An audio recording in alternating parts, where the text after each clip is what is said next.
dunyoni hamma ilmini olib keling, lekin eringiz rozi bo'lmasa jannat hidini ham hidlamaysiz. Nega? Alloh taolo ayolingiz rozi bo'lsa jannatga kirasiz demadi. Eringiz rozi bo'lsa dedi. Menga shunaqa savol kelib qoldi-da, direktimga yozishibdi. Opajon, nima maslahat berasiz? Men Rossiyada ishlarim o'xshamadi, qaytib kelsam ayolim boshqa boyroq odam topib u bilan gaplashib ketibdi. Men buni kechira olmadim, biz ajrashdik.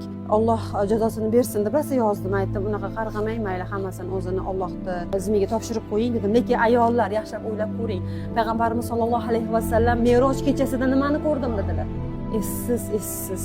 Ummati ayollarimni 3dan 2 qismi do'zaxda ekan demadilarmi? Biz qayoqdan ketib qolamiz? Tilimizdan ketib qolamiz, farzimizdan ketib qolamiz. Juda ham ehtiyot bo'lishimiz kerak. Qanaqa qilib turmush o'rtog'imiz nikohida bitta odam nikohida bo'lib turib, boshqa nomahram erkak bilan gaplashishi mumkin. Allohdan hayo qilaylik.